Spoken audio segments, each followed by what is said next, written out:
আজকে আমি বাঁধাকপি আর টমেটো দিয়ে একটা নিরামিষ রান্না করব।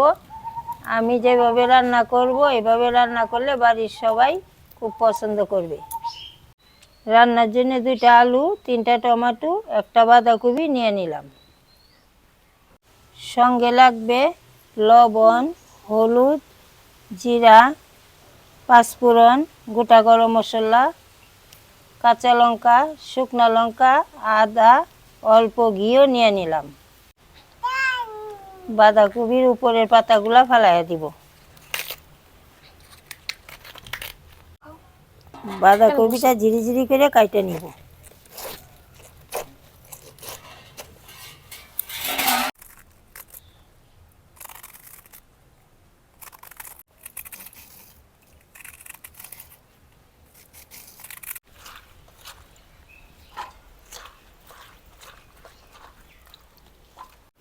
জিরাটাকে বাইটে নিব।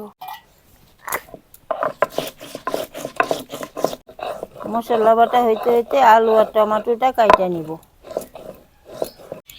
টমেটোগুলা বড় বড় পিস করেই কাটে নিব।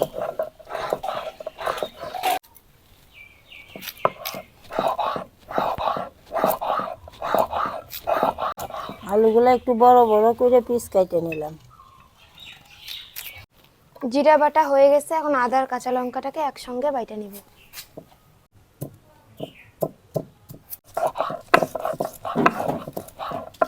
সবগুলা ভালোভাবে ধুয়ে নিই। টমেটোর থেকে বিচিটা ফেলাইয়া দিব।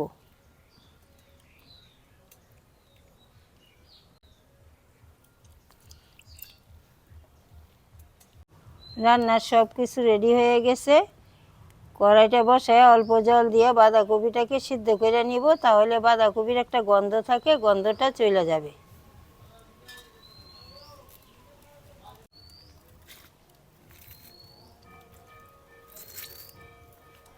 অল্প লবণ দিয়ে দিলাম।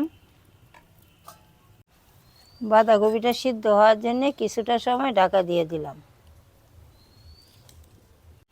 বাঁধাকপিটা বেশি সিদ্ধ করব না, 5 মিনিটের মতন ঢাকা দিয়ে হালকা সিদ্ধ করে নিলাম। এখন জলটা ভালো করে ছাইকে নিব।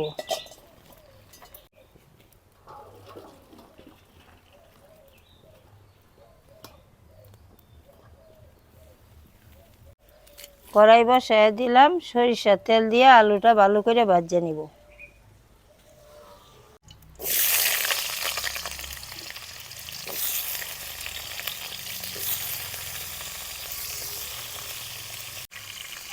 অল্প লবণ,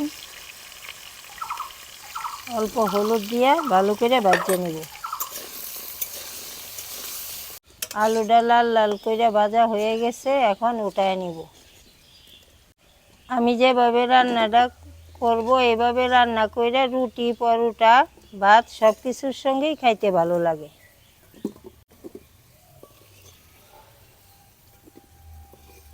কড়াইতে আর অল্প তেল দিয়ে মশলাগুলো ভাজে নিব। শুকনো লঙ্কা, শুকনো লঙ্কাগুলো লাল লাল হয়ে গেছে, ফোড়নের জন্য 5 ফোড়ন দিয়ে দিলাম। এখন বাইটে রাখা আদা, কাঁচা লঙ্কা,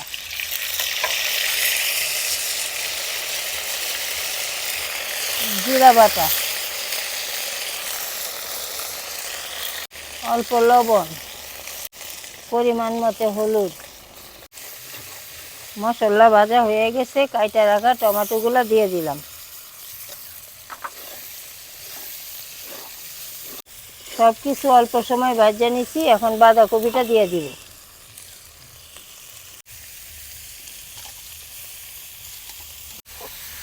ভাজা রাখা আলুটাও দিয়ে দিলাম।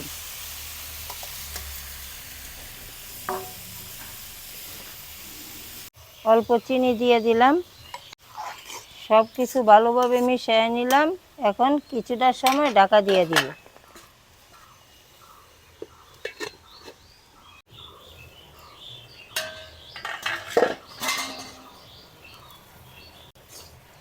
ঢাকা দিয়ে 5 মিনিট সিদ্ধ করে নিলাম। অল্প জল দিয়ে দিব।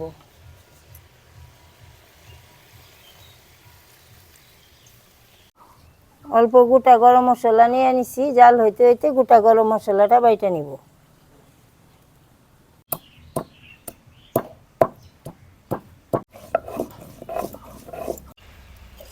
জল দিয়ে 15 মিনিট জাল করে নিলাম। বাঁধাকপিটা শুকনা শুকনা হয়ে গেছে, বাইটা রাখা গরম মশলাটা দিয়ে দিব।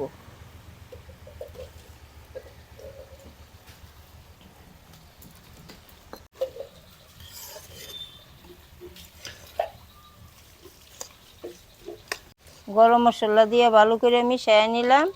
অল্প ঘি নিয়েছিলাম, ঘিটাও দিয়ে দিব।